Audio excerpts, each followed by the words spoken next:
Welcome to the Dream Journal. From the studios of KSQD in Santa Cruz, the Dream Journal is a weekly show where we explore the power of nighttime dreams through conversations with dream experts and with listeners like you.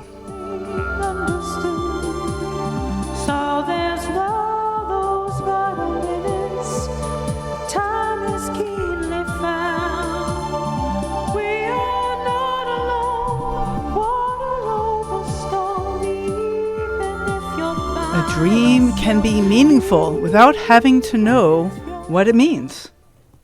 Today's music is called Mystical, created fresh this week.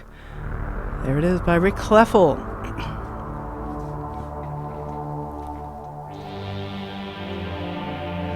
Enoughness. Do you have it? Do you want it? Changing your past with regenerating images in memory. Our guest this week is the Enoughness Guy, Michael J Kline. I am your host, Catherine Bell of Experiential Dreamwork, and welcome to the Dream Journal. Excuse me, I'm back from Europe with a bit of a cough, but I am back. The Dream Journal is also a weekly podcast. Please subscribe, rate, and review, but most importantly, tell your friends. The mission of the journal is to get folks talking about dreams. So you might tell them about this podcast you've been listening to. See if they're interested in their dreams.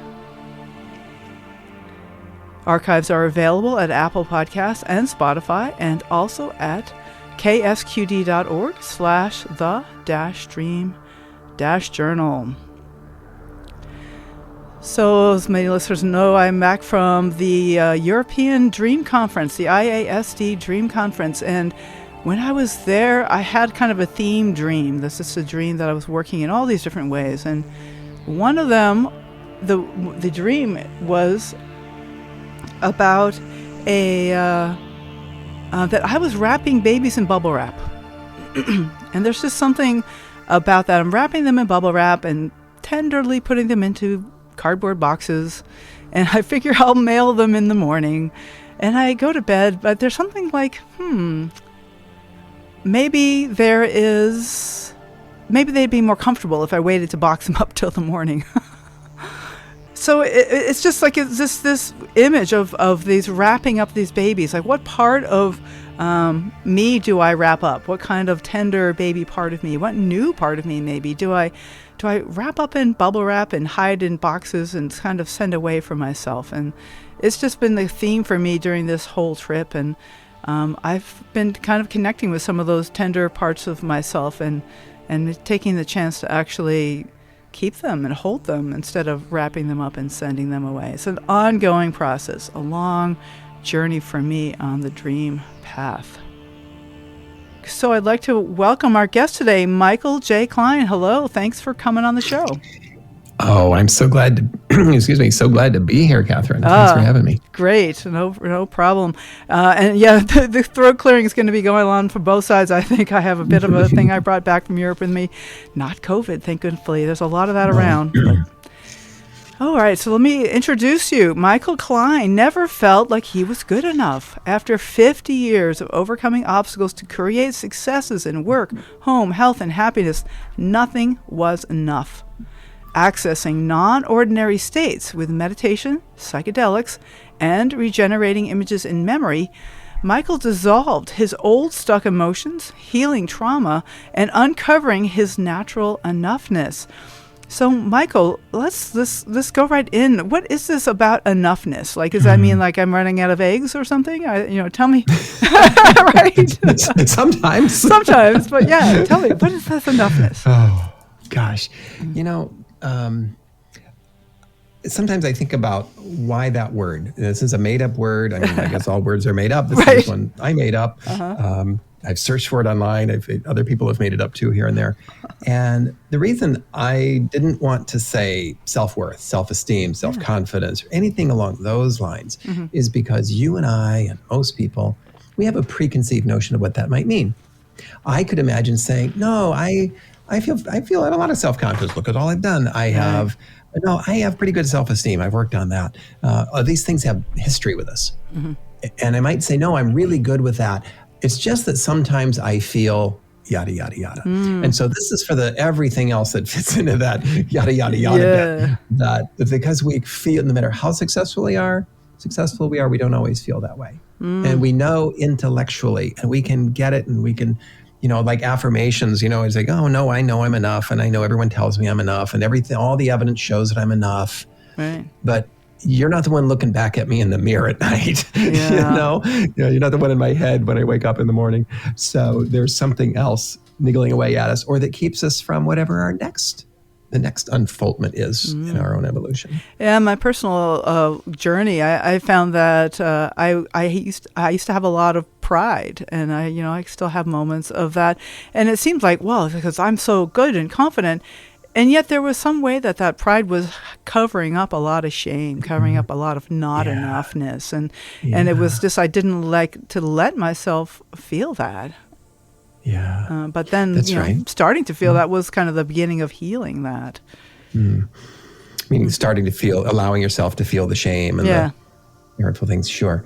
Yeah. It's like, I'm a big fan of David Hawkins' work, and I think about his continuum from, the low level things of all the way down to apathy and shame, to where we can look at anger being, well, anger is better than, is a higher vibration than shame and apathy, right?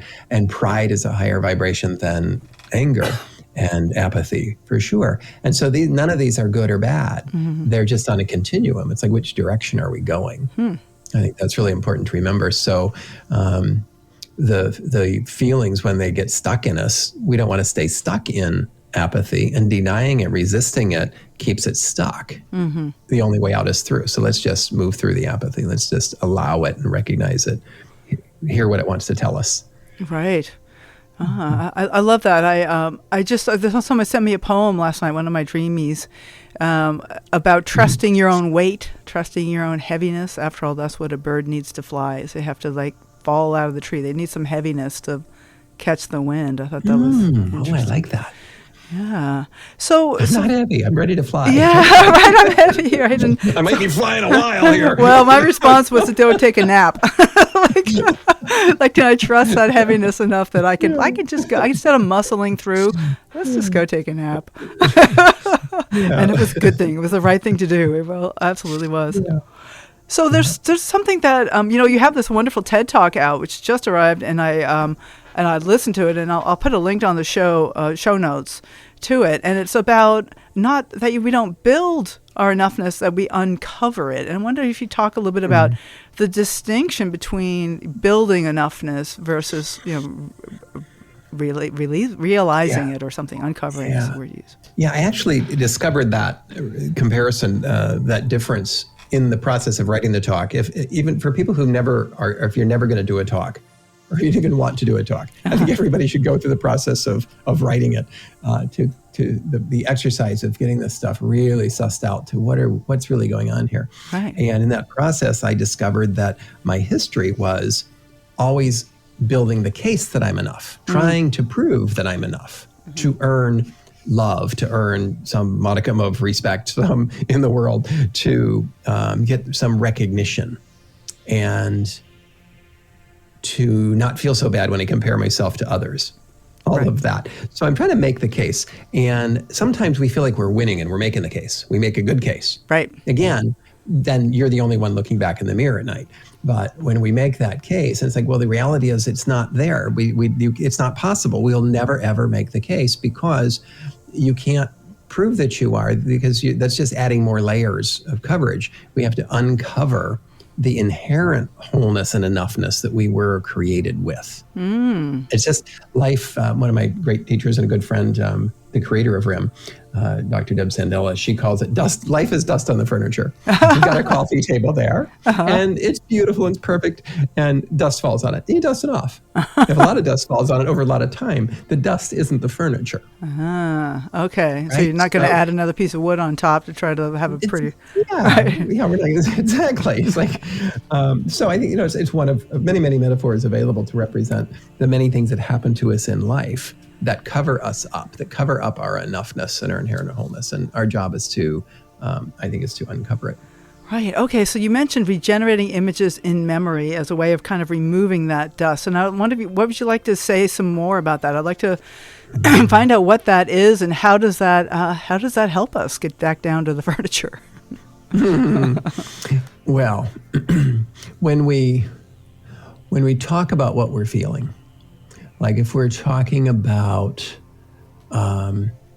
if I blow up at my husband or something, we have an argument, and I respond, and I'm kind of snarly and nasty in some way, in some response, and it's out of proportion with what's happening. And it doesn't make any sense. It's like, well, you might ask, well, where's that coming from? Because it didn't make sense in the context, right? Yep. We all know what that's like with the people closest to us, mostly, I think. And so where's it coming from? Well, if we talk about it, a thinking part of my brain has no idea where it's coming from. That's it. We just know that the thinking part of the brain does not have access to the data in the nonverbal emotional part of the brain and in the body where emotions are stored. So like in a dream, if we were to talk about the crazy dream, sometimes it's a straight up easy metaphor. I've had my easiest dream after talking to you last time. It was just so crystal clear on his metaphor to me. Doesn't mean I'm right. But sometimes it's like, we have no idea. We're trying to make meaning of it with our thinking brain. And it's not in that part of the brain. There's the metaphor and the journey we go on. Who knows? And so when we don't know that there's something that's, I'm shifting away from the word triggering to activating, but there's something that's poking at us, right? And if there's something that almost always irritates us in a certain way, we don't know when it's been there. We might blame it on your mother. She's an easy scapegoat for this stuff. And maybe it's that boy that called you ugly in the lunch line in the 5th grade. Maybe it's the mean kid that pushed you on the playground. You didn't stand up for yourself, and you feel like you've been a person who never stands up for themselves. And maybe it's a much more significant trauma, and people who have a significant trauma history often will talk about that as why they are the way they are. And we just don't know that that's true, but your body memory knows it's true. So it knows something's true. So you're saying maybe we don't even know what the cause of some of these things are, these reactions. That's right. And I think we don't have to figure it out. So the RIM is about dipping beneath the logical mind to leverage body awareness. Body awareness and spontaneous imagination, that which just pops in for no reason. We have no idea where it's coming from. We're not just thinking up stuff. Things pop in. So through the body and spontaneous imagination, we get beneath the logical mind and something else shows up, and we just follow that. And now we can go in there and regenerate new images in memory that feel real to the nervous system. But importantly, we're working on the right thing. For instance, in my TEDx talk, and I don't want to spoil the program because there's a story I open with that trails throughout the talk. But there's an incident in there that was a simple thing that happened in school, and like when I was 10 years old, and how we regenerated that. But it's something we never would have thought of in a million years of talking about it. That it was driving how I felt towards not ever being good enough at the things that seemed to be more important to everyone else. And it was just one of 1,000 things. And the thinking mind wouldn't have picked, this is the perfect thing to redo. And so we could just call it magic. Right. So trusting the body, leveraging the body. Body awareness. So how does the body tie in here? So the mind doesn't know which of those incidents is the one to work on, but then how do you know which one? Well, it's like when you tap into that nonverbal part of the brain, or I say we use the body awareness kind of as a portal, if you will, just as a way in, because the thinking mind wants to stay in charge because it's look over at your thinking mind. She's brilliant, right? look at all the great stuff she gets to do. She's so smart. She wants to be in charge, and we get that. And you've had a little bit. We did a short experience when we first met. We did. So what was that like for you? When you close your eyes, I think this for most people, when you close your eyes, and we did some things. We did some breathing exercises, and then we did some what we call body sensing, but we we let it develop organically. I didn't tell you what to envision. That would be guided imagery. I just followed what you were experiencing and kept checking in with you. And you get into almost a dreamlike stage, but very aware, even more aware than in regular daily operating mode, and exploring it. So your thinking mind is completely entertained, and she's a partner. When she's in the passenger seat, not the driver's seat. Because in our culture, we're rewarded for being smart and getting good grades, and intellectual pursuits are what's rewarded, not really so much the emotional mind being rewarded.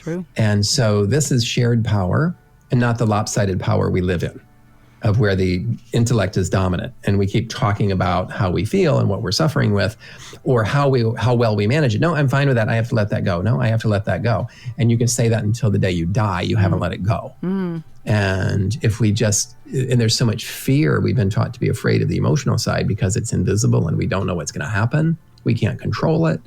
And so we actually can create a very controlled, very safe, easy environment that's as easy as breathing. Your body has a built-in inherent emotional operating system, and it takes care of the emotions on its own if we stay out of the way.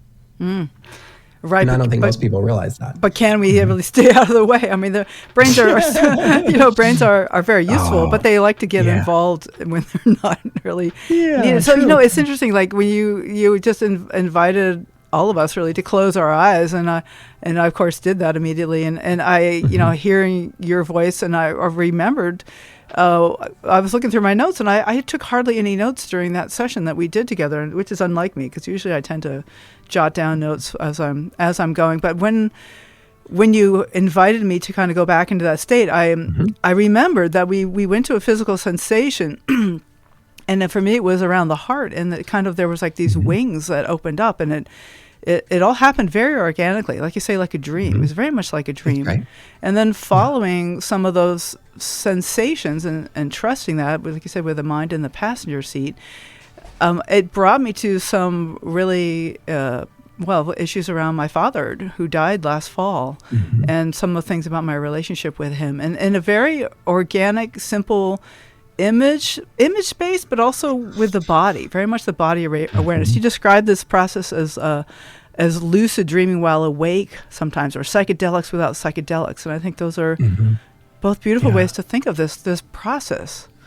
Yeah, and I just recently listened to your program from a few weeks ago about lucid dreaming, and I remember you were talking about your capacity for meditation. And similarly, I have been through the phase of beating myself up for not being good at this, and I've put myself through the 10 days of silent meditation. Everything I thought that would be horrible about that was actually easy. Okay. It's horrible for so many other ways. In other ways. And I loved it, and I do seriously recommend it. But it's about the practice, and it isn't about quieting the mind so much as even just being the observer of the mind and say, so let the thoughts come in. That's what thoughts do. We're just allowing it. It's more of a Eastern martial arts kind of philosophy of, the thoughts want to come in. Bring them in. We just spoil them rotten, let them come in. They're not going to want to play and be a partner if we're telling them what to do or that they can't be there. That's true. So we're just going to remove all resistance and ride that horse in the direction it's going, I like to say. But if we just go and flow with it, then we're in flow. And we're just allowing things to come up, and whatever comes up is perfect, even if it's nothing. And the client says, nothing, there's nothing. Yeah, how's that feel? I feel like I'm doing it wrong. I don't do anything. I'm not good at this stuff. It's like, so notice that. And maybe that's what we're working on, is we have these beliefs. And we don't start with a mission to fix it. It's okay if you're not good at this stuff, right? We don't have it. I was like, I'm not on a mission to get you good at it. We're just going to see what shows up. I have no horse in this race. So whatever comes up is perfect. And then what comes up is what's best for the client in that moment.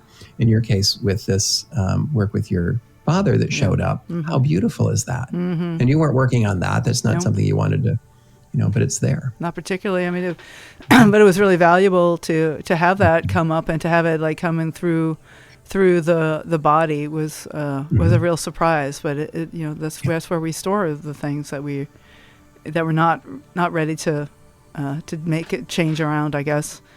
That's right. Yeah, because the mind can hold so much. And the thing about the meditation that you talked about is interesting. But then I'm just sitting there thinking, and I could sit there thinking, and that I seem like I do that most of my life. Just sit, I'm thinking, but maybe there's something about that. My thoughts make me want to get up and go do something, and then if I can instead just stay with the thoughts and not get up, is that something the right idea? Or well, so I don't teach meditation. I'm not masterful at it enough to teach it. Barely masterful enough to do it, and I am masterful enough to beat myself up for hours at a time, sitting in day after day in suffering retreats. Which I think you had a great name for. Yeah. Buddha jail. Don't ruin. Buddha. Yeah. That's right. Buddha jail. Don't steal the fun. My fun line's out of the talk now. I think this will just make people want to see it all the more. It did feel like Buddha jail to me. That actually came to me when we're walking in, and they're thinking, okay, well, you need your phones, your wallet, your car keys, your everything all goes in this locked bag, and I'm like, wait, what? No. So here's the thing. I think let's say, so if we're doing REM, we're doing a regenerating images and memory session, and the client, and you say, well, I have all these thoughts coming in. Yeah. I'll give a real example. I had a client, this was, a couple of months ago now, who said, oh, I just can't do this. I have all these thoughts just racing around in my head. I said, oh, well, that's okay. That's what thoughts do. How many of them are there racing around? Or is it too many to count? And she said, 12. 12? And I said, oh, that's perfect. I said, so, I mean, I wouldn't, if my thinking mind would not have known how to count the thought, your thinker would have wanted to know, well, what are they? I'd have to make a list and count them, right? Yeah. So this is already engaging the non-thinking part of the brain. It's like 12.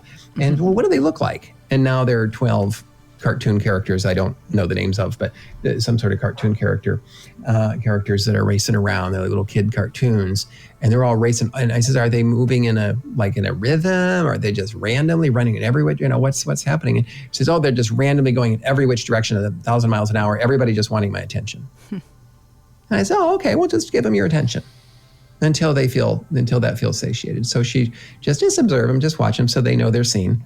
And it's like, treating them like little kids wanting to be seen.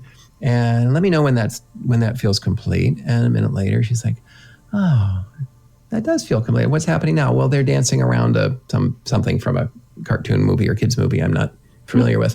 And they were having fun, and they were entertaining themselves now. Oh, wow. It's like, now, this is like she's having a dream where all this stuff happens. It's like having a dream. Not my business to figure that out, not what we do, but we just, by allowing them and keep following it, she's now partnering with the thinking brain that would not have made any of that stuff up. This is not how, we can't teach this whole, here's a technique for managing your thoughts. Pretend that there are a bunch of little minions running around a tree. Right.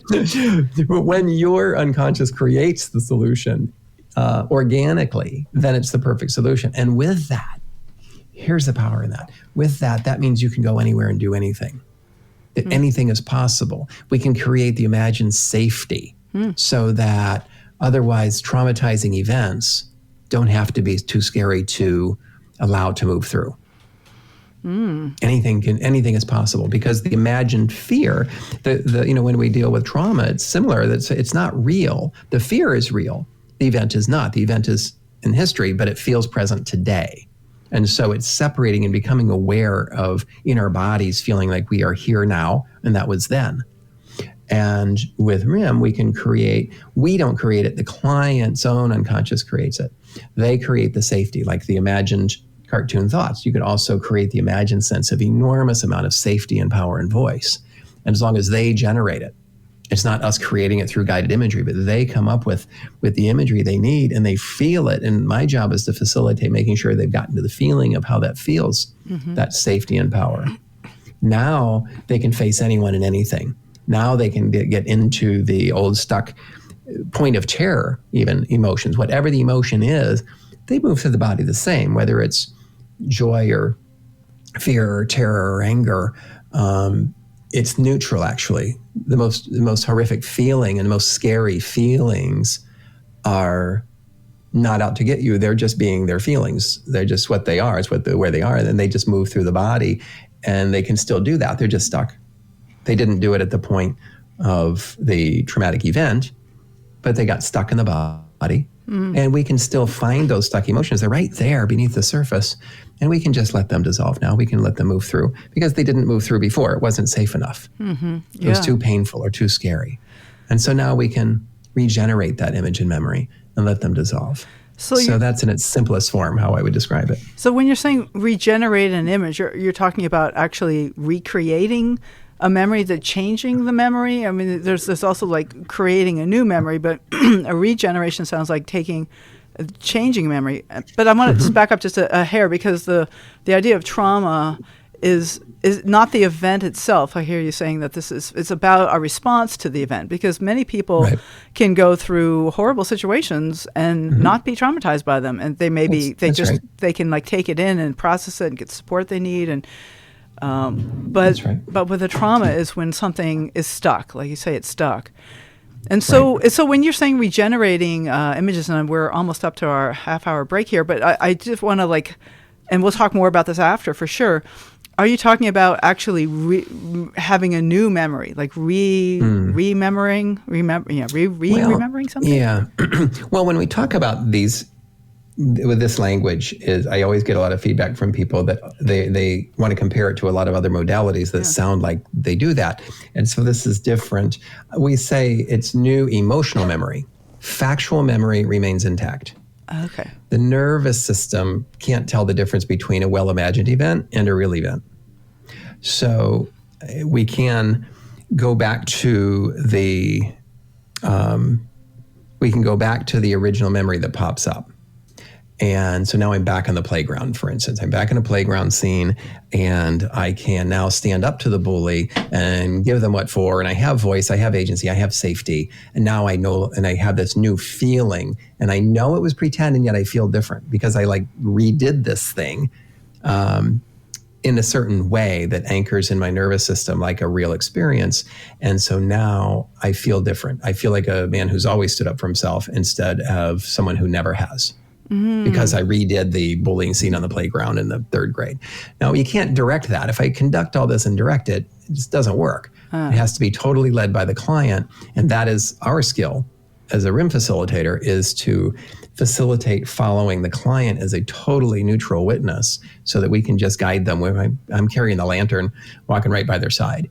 I'm not directing anything or telling them what they need to do, because we'll never know where they should go or what they should do. Maybe they don't regenerate it. Maybe they're just with the feelings, and the feelings just flow through their body on their own magically and naturally, because that's what they do. Right. Oh, I love this. This is really, really exciting stuff, and it's so dreamlike. I mean, we use some of the same terminology in Dreamwork. Like I think I have actually even literally heard that about Dreamwork, of walking beside the person holding a lantern, and that this is what we do as dream facilitators, dream coaches, is that we're not trying to tell them where they should go. Or what, and so maybe we're tapping into some of the same parts of the mind that the brain, that the dreaming does too. Yeah, well, the current research, which is not yet published, but it will be out please soon. It is written. It is not yet published, but there is current research at the University of Colorado in Denver that is revealing the psychedelic-like effects of RIM sessions without using any psychedelics. So it's just using a verbal process we could do in person or over the phone or on Zoom or whatever, but it's a verbal process using spontaneous imagination and body awareness. So beautiful. Yeah, it is. I think it's very, very similar. Well, let's talk more about that after the break. Let's get into the idea of psychedelics without psychedelics. And the guest today is Michael J Kline, and that's also his webpage, michaeljkline.com. Kline is Kline, michaeljkline.com. And we're talking about regenerative images in memory, and this is the Dream Journal. We're broadcast live from the KSQD studios in Santa Cruz and co-broadcast live in San Jose by KCXU.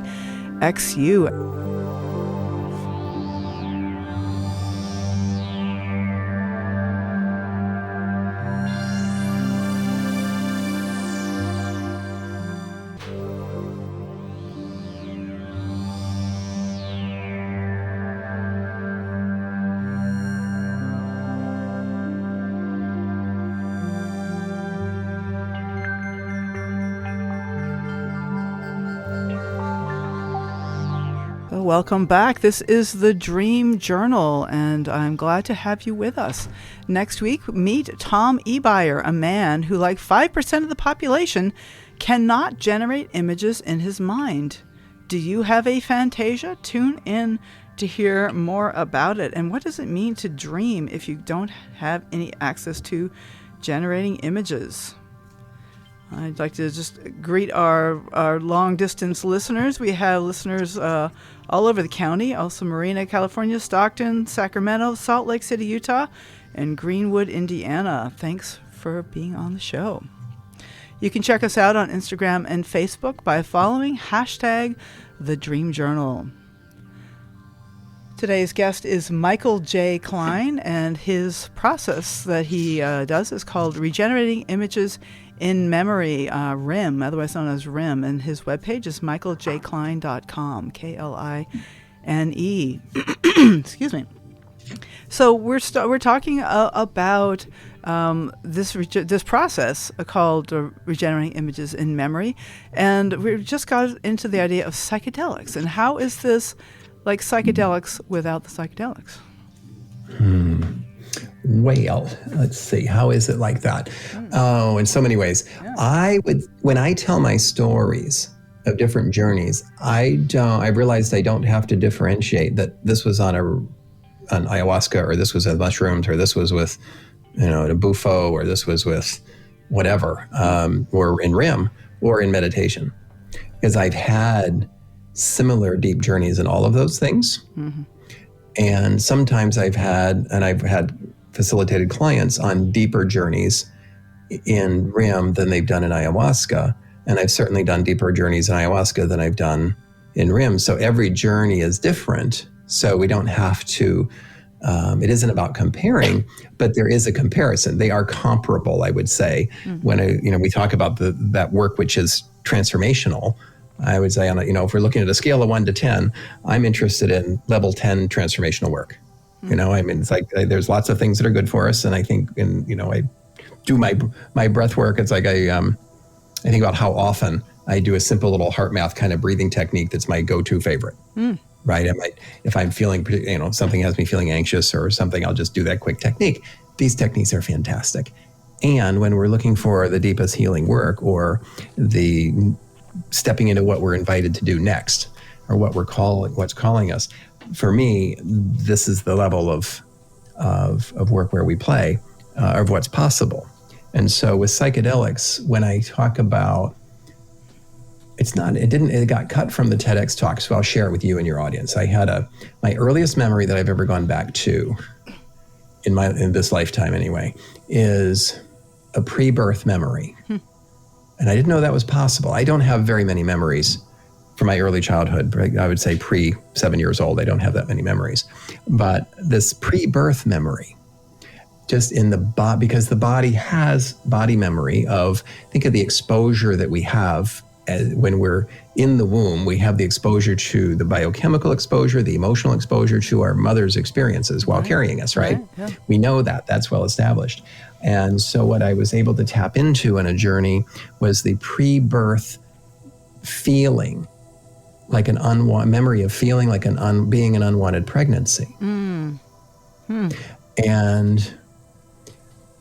with that, in that experience, I was then able to have, and it wasn't really a dialogue, it was more of just a huge questioning. I kept questioning, is this for me? Like life. It's like someone's offering you a gift that's way too big. It's like, no, I could never. It's too great. It's too big. I couldn't take it. Right. I couldn't possibly. That was how I was responding to life. It's like, could I really is this really for me? Can I accept this? Is this okay? Was the key words that kept coming in my head was, is this okay? Is this okay? Infinite cacophony of feminine voices saying yes, yes, yes, yes, yes. And it seemed to take me forever to accept yes as an answer.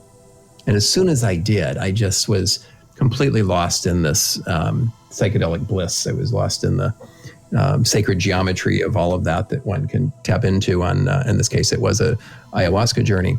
But it was so huge to finally feel deserving of life and love. And if I were talking about it with my thinking mind, would we have ever gotten to, I don't know, when was the first time you felt that way? Or did you, I didn't know I still don't know. No, my thinking mind knows I don't really know was I an unwanted pregnancy. I have worked with clients whose parents have told them so. And I've worked with clients whose parents had attempted to abort them or attempted to even, I had one who had survived attempted murder as an infant. There are a lot of horrible things that happen to people in the world. And they often, sometimes they know it, sometimes we don't know it. And I certainly didn't know this, but when the feeling came and resolved itself, and I had so much love and compassion for my mother and so much understanding, it's like there was no judgment, or there was never a feeling of any negative feeling on my part at all in that experience. And then I found out how loved I was. And both can be true. One can be infinitely loved and be aware of how deserving they are of life and love. And that can be true even if my mother didn't want to have another child. I was her 13th pregnancy. So that's a lot. And she was living in poverty with an abusive alcoholic husband. I cannot imagine wanting another child. And I have siblings who said, you don't know what you're talking about. That's insane. There's no way that she didn't want you, all of that. And it's like, your discomfort with my conversation isn't really my problem. And, I don't rescue me. Don't try and assure me that, oh no, I'm sure she loved you. Mother's love is always unconditional. That has not been my experience with working with seeing too much. And that's okay, because it doesn't make us less whole, less enough. We are created enough. And I don't say we were born enough. I now say created enough, because I discovered that before I was born as my first memory. So I'm just going to go with created enough. Yeah, I think even if we're never born, that's like we can be created and not born, and we're still enough in that short life. So well, that really touches something in me. I've had a number of miscarriages, and one was pretty far along, and yeah, there's something true there. There's some life there that's, whatever. Yeah. Thank you. And I've worked with clients who were able to go in and have back and forth dialogues with unborn children and with souls that have passed, and all of those. Anything is possible when we partner with our thinking mind instead of letting it drive. We can go anywhere you need to go. And we don't have to decide where that is. It spontaneously shows up, and it's perfectly safe, and you're ready for it, or it wouldn't show up. Well, that's the thing about the psychedelics without psychedelics, because the thing about psychedelics, the chemical that we ingest, is it can be scary, because it feels like there's like a loss of control. There's no... Yeah, oh yeah. We go down a rabbit hole in a chute, or, like Alice in the... Yeah. That's right. You're on that trip until you're not, right? Right. You drink from the cup, and it's in you till it's not. And it's a good trip, it's a bad trip, it's whatever it is. And yet when you have some conscious control, like this REM process that you're talking about, the mind is still there. It's in the passenger seat. It's not totally jettisoned like in the psychedelic case. And so I imagine there's times when people say, I don't want to go any farther. That's just far enough. And I have that choice. Yeah, and it's so, because they are always in charge, you're in charge, that it never even feels like that. It just, because you're sharing, and you get to choose what you share and don't share. And when you're in charge, what happens is when we have that much control, when we feel so in charge of every minute of our experience, we realize that we finally really feel safe. And then we can actually go the places where we thought we would be too scared, and we're no longer scared.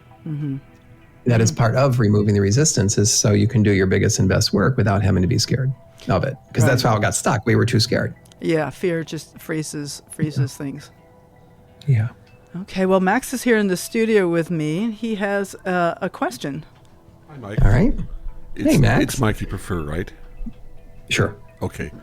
I don't really have a preference, but you need an answer. Okay, that's cool. That's cool. So anyway, my question is, where exactly does the healing come in, and how does it come in when you're going through this whole process?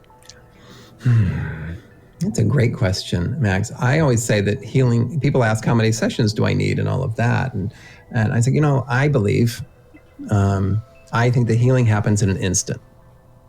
And that instant might be another 30 years from now. Or you may feel that you never get to it. Or maybe it's right now. Right? I think that when we allow ourselves, we open ourselves up put ourselves in this sacred container of immense safety and openness to follow what shows up from spontaneous imagination, I think we're being held by something far greater than ourselves. And that we can get lost in that. Even lost sounds like a scary word to some folks. I don't mean lost, but I mean when we lose ourselves and we're safe enough to surrender into that process. And I say surrender while also being in charge, because remember, your thinking mind is still in charge, just over in the passenger seat, So in this partnership, we can go down that road a lot further, and then the healing happens a lot faster. And so if we started diagnosing and prescribing something, I don't know when the healing would happen, if ever. So we never diagnose or prescribe, and what shows up, we trust is in service of the healing, and then it is. And oftentimes after a session, I always ask people to be with it for some time, and I send an email 4 or 5 days later and ask how they're doing and what they're noticing is different. And then on reflection, they'll share that, wow, I had no idea. Like oftentimes I had someone who had a very abusive mother, and the client realized, and he's been talking about it for decades, and realized during his session how culpable his father was in this family dynamic. Never occurred to him, because his father was a saint in his eyes, and he was not in real life. And when he realized that, only through this process, everything changed. He was able to do so much more forgiveness work. Like instantly, he was just aware that suddenly he didn't feel the way he felt before. That's been my own experience as well. It's this awareness in reflection that, wow, I'm not pissed off all the time anymore. How about that? I'm not, unless I am, it depends. My husband might listen to this. It's like, well, how come you're so cranky around me? We still get to be human beings in real life, but if it's exaggerated or out of context, things keep showing up, and we notice they don't show up that way as much. Things are different. So I don't know if that answers the question, Max, or what you think about that. Well, I was really more interested in, the mechanism of the healing of it, because I've been going in and out of this sort of daydream state my whole life. Mm-hmm. I guess I don't know what you mean by the mechanism. I guess I don't either. Okay, we have so much in common. because that's my question. Is I've been sort of drifting in and out, and I talk to people that are long past. Mm-hmm. During your daydream states, is that what you're saying? You talk to people that are long past? Yeah. Wow. Yeah. I don't know that I have enough of an understanding of the question to get to an answer, and I don't know that I'm qualified to have an answer for it. It's not something I'm not familiar with the scenario you're talking about or what that is about. Yeah, I don't think we have quite enough time to go into it. Yeah. Well, I'm just wondering, Max, that if maybe hearing some of these stories of the things that people are coming up with that they imagine, even my story about my father, my feelings about my father are like reminding you of some of the things that you find that these spontaneous daydreams, and maybe do they feel a little overwhelming sometimes, and you're not sure what to do with it, and yet maybe there's some healing there. Is that? Well, I believe that they're overwhelming. Some healing there is what I'm looking for. There, right? Like, so. Oh, sorry. Go ahead. No, go ahead. And bear in mind that I've been having them like most of my lifetime. Okay. Yeah. So I would disclose that I'm not an expert on this. I don't even want to call it a condition. I don't know what it is, right? I don't know anything about it. And I'm not an expert on most things on the planet. And if you'd like to work with it in a rim-like way, then I would say, well, let's just begin there. I might invite you to close your eyes or soften your gaze. I might ask you to find that, as you called it, overwhelmed. We might just become aware by going into the body where the energy of the overwhelm is. Follow the overwhelm. See, what I wouldn't do from what we do, I wouldn't talk about it or try and figure it out or come up with any logical, well, maybe it's this, maybe it's that. It's not helpful. But because the thinking mind has no access to what's going on. So if we dip beneath that and follow the emotions, this is, in this case, the overwhelm feeling, we can follow the energy of overwhelm. That will lead to something else, will lead to something else, will lead to something else. And maybe there's childhood experiences in there. Maybe there's a collection of a lot of little things. Maybe it's inherited trauma or inherited memories, and it's 100 generations ago. Sometimes the imagination will take us back many generations, and we do a RIM session for some ancestors that we don't even understand who they are or what's going on, and we'll do an imagined RIM session with them in what we call the Wayback. And that seems very dreamlike and very weird to the intellectual mind. And I'm sure your listeners are like, "What the heck is he talking about now?" Actually, it makes sense so we don't have to. Good. Yeah, good. Catherine, so we don't have to figure it out, Max. We don't have to even try to figure it out. Yeah, that's good, because Catherine and I have been talking about what you've been talking about here most of the morning, and it sounds very interesting to me to pursue. So yeah. Now, did you get a chance to do a session, Max? I think we were trying to arrange that before. I know you guys have been traveling, and I've been traveling. And no, I haven't had a chance yet. Okay, I thought we'd. No, we'll set that up though for sure, because I think there's a real resonance. I mean, there's a lot of. I see there's a lot of emotion coming up, and I feel that I want to support that. I think that emotions are valuable. There's something very important that's happening when emotion comes up. Like we talked about overreactions to things, and yet that seems so judgmental. I think there's something valuable that's saying there's something valuable that's there. And so, sometimes I can shame myself. Oh, I shouldn't overreact to, this and that. And yet there's some information there. There's something really, really valuable. Right.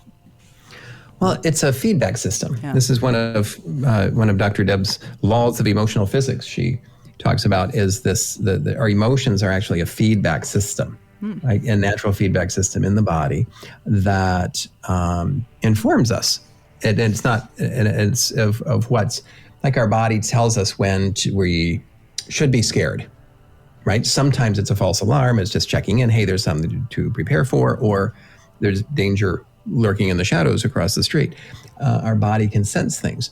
And sometimes our body can pull us forward or invite us forward into the next most beautiful experiences of our lives if we listen to it. And so it's constantly giving us feedback. And we have been taught in our society to ignore these feelings most of the time.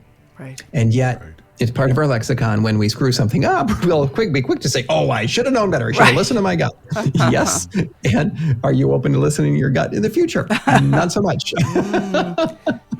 But we can. It takes some practice. There is something. It's easier to learn than meditating. But we can learn to increase our body awareness. And it becomes habitual for me now. It's like I'm constantly sensing what I'm feeling. Where's the energy of that in my body? What's that about? And almost instantly get a response. And so that makes life a whole lot easier to navigate these things. We don't have to be afraid of our emotions. Yeah, and I do like the fact that you have the option of doing psychedelics or without psychedelics, because I have a condition that makes it sort of dangerous for me to do psychedelics. Yeah, and I'm not a big promoter necessarily of psychedelics. I invite people. I think people should explore what they have the opportunity to explore, that they feel called, and do it. If it's safe and you have the opportunity and you can do it where it's legal and respected and respectful and all of that, I think then go for it. If you're not called, well, then I'm not going to talk you into it. Right. Well, there's many reasons why people should not do psychedelics. Yeah. Schizophrenic history, Absolutely. or certain medications that you're on, and there's certainly, and even if you just don't want to, that's a good reason to not do it. That's about the best reason to not do it. It's perfect reason. It's a neural condition, but that's okay. Yeah. So I was very happy to hear you say that. Yeah. And with RIM, there's only a few situations that RIM is contraindicated for. So we have an intake form to make sure people are safe. But mostly it's around that, breaks with reality. So that because it is not a reality-based experience, that's the primary concern. Well, let me just say that I'm very familiar with the non-real. So that's not a problem for me. You recognize the difference. I feel like I've been hovering around your RIM technique. Yeah, kind of be spontaneous RIM guy, maybe. Right. Yeah, maybe so. We need to invite you into our web. Yeah. You never know. Well, Michael, this has been an amazing conversation. And Max, thank you so much. That really added a lot of depth to the conversation. So thank you for your questions and your conversation. So this is Michael J. Kline, and this has been an amazing conversation. And how can folks get in touch with you? I know you do this REM technique, and I know you have a whole network of folks that do that with you. There's your webpage, michaeljkline.com, which we've been talking about. Is there anything else that you want to share about what's coming up for you or what services you offer? Yeah. Folks you work with? Actually, I've been, with the TED Talk coming out, of course, we want people to go to you're going to put the link in there to go watch the TEDx YouTube on the Enoughness Talk. And we've created an open group on Facebook called The Path to Enoughness. And we started that when we went on a 174-mile trek across Costa Rica. We just finished it 2 weeks ago. We got back. It's a 16-day hike through jungle and hot sun and humid and all kinds of fun things. Amazing trip, just the trip of a lifetime for sure. And doing that 12 million inch hike from the Caribbean to the Pacific, we realized that it's 12 million inches to get there, and we just do that 1 inch at a time, much like life. And there were everything about it was a metaphor for life and our journey to enoughness. So we've created this group for people to follow along, and I think about 250 people followed us along, and we did Facebook Live check-ins and all of that whenever we could. And so we've decided to keep that going and build a community in there of people on their path to enoughness. So that's a place where I could invite folks to come and connect and play with us a little bit. Wonderful. And and connect with us you can join our mailing list on the website. One of those annoying pop-up things will pop right up. So go ahead and be annoyed. That's okay. You've been annoyed before. It'll be fine. You tell how I feel about those things. Oh, yeah. But join the mailing list. And we're creating a new newsletter that begins like next month, actually. And so we can stay in touch and we can find ways to play together and help you along there on your own path. Wonderful. And I wonder if you have any final thoughts or encouragements for our listener as we're wrapping up. I'll share this thought because I got a text from a friend who had planned on listening and said she wasn't able to call in. And so she's a university professor, and she said that, since in your talk, you discovered this in your really 50s. And says, what advice do you have for someone who's typical college-age student, like 18 to 24? And that's been her passion work for decades as a university professor. And that warms my heart. And I love to answer this because I had one of my favorite bit of feedback I got from a friend was that I shared this with my nephew, who's 20. And he said he watched it several times and cried his way through it every time. And did not know that he needed to hear it until he heard it. So that pushes me to share it and to get it out there more. And then I've heard so many people have said that the similar things, that they've heard it, they listened to it multiple times to get as much out of it as they could. And it's been very popular with college students. And that is not, I've never thought about that as being, my primary audience or anything, but we are all stuck in these emotions. Yeah. And some of the stories that I share go back to my own teenage years. So it might make some sense. I don't know why it wasn't the intention, but I love that it's impactful there. That's wonderful. Well, I'll put that TED Talk on the episode page, and I hope lots of people listen to it because I think it is pretty inspiring. And there's many more stories that we didn't cover here today on the show. So thank you, Michael Kline. It's a real pleasure, and we will be in touch. Oh, I'm so glad to be here. Thank you, Catherine. Thank you, Max. All right. And thank you, everyone, for listening. All right. Take care now. Bye-bye.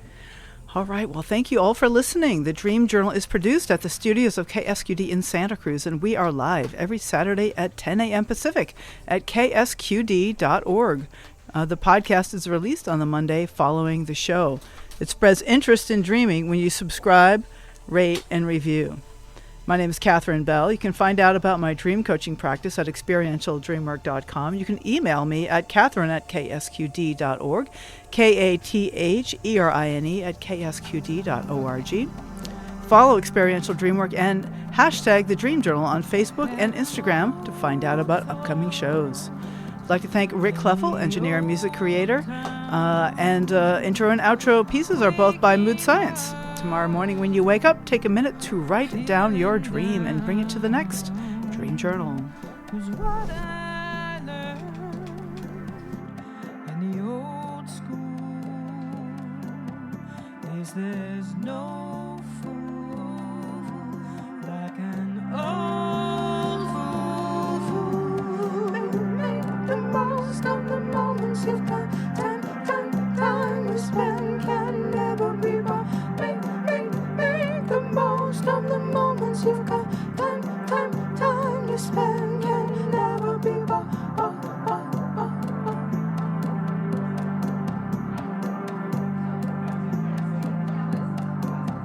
On the high street in a low mood, walking slow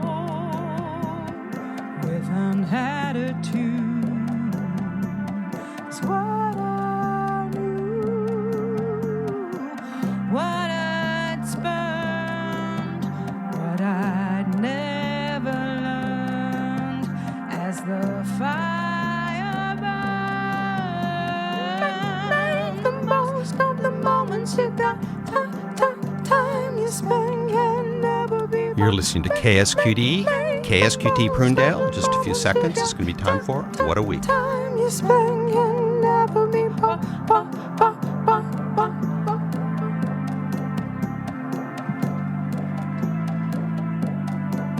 I'm in a new town, an old soul without a plan and an abstract